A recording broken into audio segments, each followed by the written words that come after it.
ಎಷ್ಟು ಖರ್ಚಾಗ್ತದೆ? 5ರಿಂದ 6 ಲಕ್ಷ ರೂಪಾಯಿ ಮೇಲೆ ಖರ್ಚಾಗ್ತದೆ. ಆಗುತ್ತಲ್ಲ? ಆಗುತ್ತೆ. ಇಲ್ಲ 10 ಲಕ್ಷ ರೂಪಾಯಿವರೆಗೂ ಆಗ್ಬೋದು. ಇವ್ರ ದಂಡನೆ 10,000 ರೂಪಾಯಿ, 25,000 ರೂಪಾಯಿ. ಒಂದ್ ಮಗು ಜೀವ ಹೋಗ್ತೈತೆ. ನಾವು ನೋಡಿದಿರಿ ಟಿವಿಗಳಲ್ಲಿ ಈ ತರದ ಘಟನೆ ಆದಾಗ ಬೆಳಗ್ಗೆ ಶುರುವಾದರೆ ಸಂಜೆವರೆಗೂ ಇದನ್ನೇ ನೋಡ್ತಾ ಇರ್ತೀರಿ. ಆಪರೇಷನ್ ಇಡೀ ಜಿಲ್ಲಾಡಳಿತ ಪೂರ್ತಿ ಅಲ್ಲೇ ಇರ್ತತೆ. DC ಇಂದ ಹಿಡಿದು ಎಲ್ಲ ಇರ್ತತೆ. ಅಂದ್ರೆ ಜಾಸ್ತಿ ಮಾಡ್ಬೇಕು. ಇದು ದಂಡನೆ ಇದೆಯಲ್ಲ, ಜಾಸ್ತಿ ಮಾಡಿ. ಒಂದ್ 4 ಲಕ್ಷನೋ 5 ಲಕ್ಷನೋ ಹಾಕಿ ಇವನ್ ತಾನೇ ಕಟ್ಟೋದು. ಅವ್ನು ಬೋರ್ವೆಲ್ ಅವನಿಗೆ ದಾಡಿ ಇದೆ, ಕಟ್ತಾರೆ. ಅವ್ನು ಕರೆಕ್ಟಾಗಿ ಮುಚ್ಬಿಟ್ಟು ಹೋಗ್ತಾನೆ. ಅವನ್ಗೆ ರೆಸ್ಪಾನ್ಸಿಬಿಲಿಟಿ ಕೊಡ್ಬೇಕು. ನೀವು ರೈತನ್ ಕೊಟ್ರೆ ಮಾಡಲ್ಲ, ಸುಮ್ಮನೆ ಹಾಕ್ತಾರೆ. ಅವನದೇ ರೆಸ್ಪಾನ್ಸಿಬಿಲಿಟಿ ಕೊಡ್ಬೇಕು. ಜಾಸ್ತಿ ಫೈನ್ ಹಾಕ್ಬೇಕು. ಕನಿಷ್ಠ 1 ಲಕ್ಷದಿಂದ 5 ಲಕ್ಷದ ಒಳಗಡೆ ಹಾಕಿ.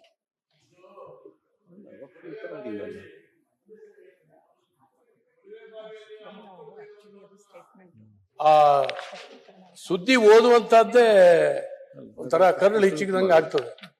ಖಂಡಿತವಾಗಿ ಇದನ್ನು ತಡೆಗಟ್ಟುವ ದೃಷ್ಟಿಯಿಂದ ಈ ಬಿಲ್ ಸ್ವಾಗತಾರ್ಹ, ಏನು ತೊಂದರೆ ಇಲ್ಲ. ಆದ್ರೆ ಇದು ಯಾರೋ ಸ್ಥಳೀಯ ಪ್ರಾಧಿಕಾರಿಗಳು ಸಾಮಾನ್ಯ ರೈತರು ಕೊಳವೆ ಬಾವಿ ಕೊರೆಸ್ತಾರೆ ಜಮೀನಲ್ಲಿ, ಅವರಿಗೆ ಕಿರುಕುಳ ಪ್ರಾಯ ಆಗಬಾರ್ದು ಅನ್ನುವಂಥದ್ದು. ರೈತರಿಗೆ ಕಿರುಕುಳ ಆಗುವಂಗ ಆಗ್ಬಾರ್ದು. ಇದೆಲ್ಲ ಸೆಕ್ಯೂರಿಟಿ ಇದನ್ನೆಲ್ಲ ಸರಿ ಇದೆ. ಅದನ್ನ ಮುಚ್ಚಬೇಕು, ಸುತ್ತ ಮುಳ್ಳು ತಂತಿ ಬೇಲಿ ಕಟ್ಟಬೇಕು, ಅದಕ್ಕೆ ಇದನ್ನೆಲ್ಲ ಮಣ್ಣು ಇದನ್ನೆಲ್ಲ ತುಂಬಿ ಅದನ್ನ ಫಿಲಪ್ ಮಾಡಬೇಕು. ನೀವು ಎಲ್ಲದೂ ಸರಿ ಇದೆ. ಆದ್ರೆ ಇದಕ್ಕಾಗಿ ಕಿರುಕುಳ ಕೊಡುವಂಥದ್ದು ಆಗಬಾರ್ದು. ಸಾಮಾನ್ಯ ಈಗ ಸರ್ಕಾರ ಈಗ ಕೊಡ್ತಾ ಇಲ್ಲ ಬೋರ್ವೆಲ್ಗಳನ್ನ. ಹಾಗಾಗಿ ಪ್ರೈವೇಟ್ನವರು ಸಾಮಾನ್ಯ ರೈತರು ತೋಡುವಾಗ ಅದೇ ಕ್ಲಾಪ್ ಹಾಕಿ ವೆಲ್ಡ್ ಮಾಡಬೇಕು. ಅವ್ರ ಹತ್ರ ಮಿಷನ್ ನಲ್ಲೇ ಇರ್ತದೆ ಅದು. ನೀವು ಇದನ್ನ ಹೇಳಿದ ಕೂಡಲೇ ಭಯಭೀತಿಯಾಗಿ ವೆಲ್ಡ್ ಮಾಡ್ತಾನೆ. ಆದ್ರೆ ಸ್ಥಳೀಯ ಪ್ರಾಧಿಕಾರಿಗಳು ಅವರಿಗೆ ಕಿರುಕುಳ ಪ್ರಾಯರಾಗದಿದ್ದ ಹಾಗೆ ಇದರಲ್ಲಿ ಏನಾದ್ರೂ ಮಾಡ್ಬೇಕು ಅಷ್ಟೇ. ಅಧ್ಯಕ್ಷರೇ, ಗ್ರಾಮ ಪಂಚಾಯತಿ ಪ್ರದೇಶದಲ್ಲಿ ಕೊರೆದಾಗ, ಸರ್ಕಾರಿ ಜಾಗದಲ್ಲಿ ಗ್ರಾಮಗಳಿಗೆ ನೀರು ಕೊರೆದಾಗ ಅವ್ರು ಹಾಗೆ ಬಿಟ್ಟೋಗೋದು ಜಾಸ್ತಿ, ಅದನ್ನ ಮುಚ್ಚೋದಿಲ್ಲ. ಅದನ್ನ ಗ್ರಾಮ ಪಂಚಾಯತಿಯ ಅಧಿಕಾರಿಗಳು ಯಾವ ಇಲಾಖೆ ಬೋರನ್ನ ಕೊರೆಸ್ತಾರೆ ಅವರು ನೀರ್ ಬಂದ್ರೆ, ಪೂರ್ಣ ಪ್ರಮಾಣದಲ್ಲಿ ನೀರ್ ಬಂದ್ರೆ ಆ ಕ್ಯಾಪನ್ನ ಹಾಕಿ ಸುರಕ್ಷಿತವಾಗಿ ನೋಡ್ಕೋಬೇಕು. ಇಲ್ಲ ಅಂದ್ರೆ ಅದು ನೀರ್ ಬರ್ಲಿಲ್ಲ ಅಂದ್ರೆ ಅದನ್ನ ಸಂಪೂರ್ಣವಾಗಿ ಆ ಪೈಪನ್ನ ಕಿತ್ಕೊಂಡು ಮಣ್ಣನ್ನ ಮುಚ್ಚುವಂತ ಕೆಲಸ ಮಾಡ್ಬೇಕು.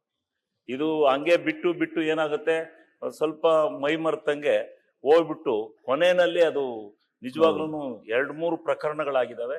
ಅದರಿಂದ ಆ ಗ್ರಾಮ ಪಂಚಾಯತಿಯವ್ರನ್ನ ಜವಾಬ್ದಾರಿ ಮಾಡ್ಬೇಕು. ಗ್ರಾಮ ಪಂಚಾಯತಿ ಸರ್ಕಾರದಿಂದ ಕೊರೆದಂತ ಬೋರ್ವೆಲ್ಗಳಿಗೆ, ಇವಕ್ಕೆ ಬಾಕಿ ಬೋರ್ವೆಲ್ಗಳಿಗೆ ಓನರ್ಗಳನ್ನೇ ಫಿಕ್ಸ್ ಮಾಡಿ, ನಾವೇನ್ ಬೇಡ ಅನ್ನೋದು. ಓನರ್ಗಳಿಗೆ ದಂಡ ವಿಧಿಸಕ್ಕೆ ಪ್ರಯತ್ನ ಮಾಡಿದ್ರೆ ಒಳ್ಳೇದೇ. ಓನರ್ಗಳಿಗೆ ಅಷ್ಟು ಜವಾಬ್ದಾರಿ ಇಲ್ಲ ಅಂತಂದ್ರೆ ಬಹಳ, ಯಾಕಂದ್ರೆ ಇದು ಒಂದು ಮಕ್ಕಳ ಜೀವ ಹೋಗುವಂತ ವಿಷಯ, ಕ್ರಿಮಿನಲ್ ಆಫೆನ್ಸ್ ಕೂಡ ಅದನ್ನ ಮಾಡಿ ಅಂತ ವಿನಂತಿ ಮಾಡ್ತೀವಿ.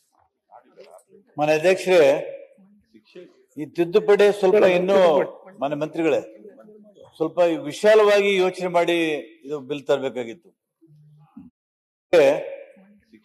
ಈ ತಿದ್ದುಪಡಿ ಸ್ವಲ್ಪ ಇನ್ನೂ ಮಾನ್ಯ ಮಂತ್ರಿಗಳೇ ಸ್ವಲ್ಪ ವಿಶಾಲವಾಗಿ ಯೋಚನೆ ಮಾಡಿ ಇದು ಬಿಲ್ ತರಬೇಕಾಗಿತ್ತು. ಬಹಳ ಸೀಮಿತವಾಗಿ ಬೋರ್ವೆಲ್ ಕೊರೆದ್ರಲ್ಲಿ ಮಕ್ಕಳು ಬೀಳ್ತಾರೆ ಅನ್ನೋ ಕಾರಣಕ್ಕಾಗಿ ಮಸೂದೆಯನ್ನು ತಂದಿದ್ರಿ, ತಿದ್ದುಪಡಿ ಇದನ್ನ ಮಾಡಿ. ಆದ್ರೆ ಬೋರ್ವೆಲ್ ಹೊಡೆಯುವಂತ ಮಾಲೀಕರಿದಲ್ಲ, ಅವ್ರಿಗೆ ಜವಾಬ್ದಾರಿ. ಜೊತೆಗೆ ಅಧಿಕಾರಿಗಳು ಏನ್ ಮಾಡ್ತಾರೆ, ಜಿಯಾಲಜಿಸ್ಟು ನೀರ್ ಎಲ್ಲಿ ಬೀಳ್ತವಂತ ತೋರಿಸ್ಬೇಕು ಅವನು. ಆಮೇಲೆ ಇಲಾಖೆಯವರು, ಪಂಚಾಯತ್ ರಾಜ್ ಆಗಿರ್ಬೋದು, ಬೇರೆ ಇಲಾಖೆಯವರು, ಅವರು ಬೋರ್ ಹಾಕ್ತಾರೆ. ಅವ್ರ ಮೇಲೆ ಏನ್ ನಿಯಂತ್ರಣ ಮಾಡ್ತೀರಿ ನೀವು? ಈ ಮಾತನ್ನ ಯಾಕೆ ಹೇಳ್ತೀನಿ ಅಧ್ಯಕ್ಷರಂದ್ರೆ, ಈಗ ನಾವು ವಿವಿಧ ನಿಗಮಗಳಿಂದ ಸಣ್ಣ ರೈತರಿಗೆ ನೀರಾವರಿ ಸೌಲಭ್ಯವನ್ನು ಕೊಡೋದಕ್ಕೋಸ್ಕರ ಬೋರ್ವೆಲ್ ಅಂತ ನಾವು ಕೊಡ್ತೀವಿ. ನಮ್ಗೆ ಗೊತ್ತಿರೋದಿಲ್ಲ ಎಷ್ಟು ಡಿಸ್ಟೆನ್ಸ್ ಎಷ್ಟಿದೆ, ಅವನ ಹೊಲ ಎಷ್ಟಿದೆ. 600 ಮೀಟರ್ ಒಳಗಡೆ ಬೋರ್ವೆಲ್ ಹಾಕಬಾರ್ದು ಅಂತ ನಿಯಮ ಇದೆ. ಆದ್ರೂ ಬೋರ್ವೆಲ್ ಹಾಕ್ತೀವಿ. ಅವನಿಗೂ ಅನುಕೂಲ ಅಲ್ಲ, ಇವನಿಗೂ ಅನುಕೂಲ ಅಲ್ಲ. ಸೊ ಇದಕ್ಕೆ ನಾನು ಹೇಳ್ತೀನಿ, ಮಾನ್ಯ ಮಂತ್ರಿಗಳು, ಈ ಬಿಲ್ ಅನ್ನ ನೀವು ಇವತ್ತು ಇನ್ನೊಂದು ಸ್ವಲ್ಪ ವಿಶಾಲವಾಗಿ ಯಾವ ತರ ನಿಯಂತ್ರಣ ಮಾಡಬಹುದು, ಯಾವ ತರ ಮ್ಯಾನೇಜ್ ಮಾಡಬಹುದು ಅನ್ನೋದನ್ನ ಓದಿದ್ದೀನಿ. ಈಗ ಏನು ಸಲಹೆ ಏನು?